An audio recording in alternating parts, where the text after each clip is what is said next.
सबसे पहले आप सभी दर्शकों को मेरा प्रणाम।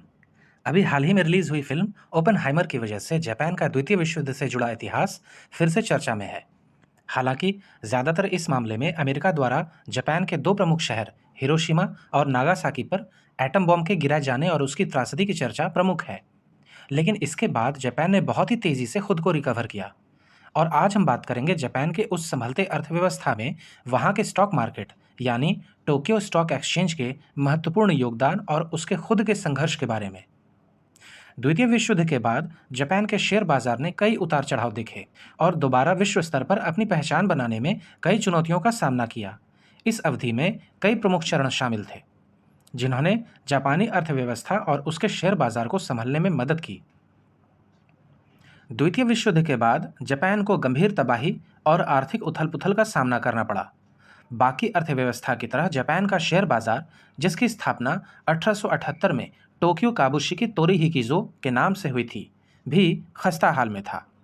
यह स्टॉक एक्सचेंज 4 साल तक बंद रहने के बाद दोबारा 1949 में टोक्यो स्टॉक एक्सचेंज के नाम से फिर से खोला गया। सरकार ने इंफ्रास्ट्रक्चर, इंडस्ट्रीज और ट्रेड रिलेशनशिप्स के पुनर्निर्माण के प्रयास शुरू किए। संयुक्त राज्य अमेरिका द्वारा 1949 में डॉज लाइन योजना की शुरुआत का उद्देश्य जापानी अर्थव्यवस्था को स्थिर करना था और इसका प्रभाव इनडायरेक्टली शेयर बाजार पर भी पड़ा। डॉज लाइन योजना की मुख्य नीतियां नीचे डिस्क्रिप्शन बॉक्स में देख सकते हैं। 1950 और 1960 के दशक के दौरान जापान ने टेक्निकल प्रोग्रेस, निर्यात उन्मुख नीतियों यानी एक्सपोर्ट ओरिएंटेड पॉलिसीज और फॉरेन इन्वेस्टमेंट में वृद्धि जैसे कारकों के कारण एक्सेलेंट इकोनॉमिक डेवलपमेंट किया। इलेक्ट्रॉनिक्स, ऑटोमोबाइल और मैन्युफैक्चरिंग जैसे इंडस्ट्रीज की कंपनियों के लिस्टिंग हो जाने की वजह से शेयर बाजार भी फलने फूलने लगा। 1965 में टॉप जापानीज कंपनियों के इंडेक्स निकेई 225 की स्थापना ने बाजार की विजिबिलिटी को और बढ़ा दिया। 1980 के दशक के दौरान जापान के शेयर बाजार ने तीव्र उन्नति के दौर में प्रवेश किया, जिसे अक्सर बबल इकोनॉमी भी कहा जाता है।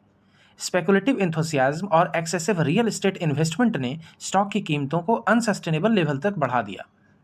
1980 के दशक के अंत तक निकेई इंडेक्स अब तक के उच्चतम स्तर पर पहुंच गया था, लेकिन यह प्रॉस्पेरिटी काफी कम समय की थी। 1990 के दशक की शुरुआत में जापान का इकोनॉमिक बबल फूट गया। रियल एस्टेट और स्टॉक की कीमतें गिर गई, जिससे लंबे समय तक आर्थिक स्थिरता बनी रही।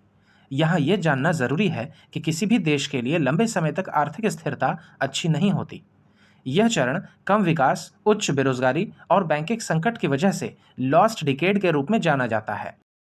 सरकार और सेंट्रल बैंक ने अर्थव्यवस्था को स्थिर करने के लिए विभिन्न उपाय लागू किए, लेकिन सुधार धीमा था।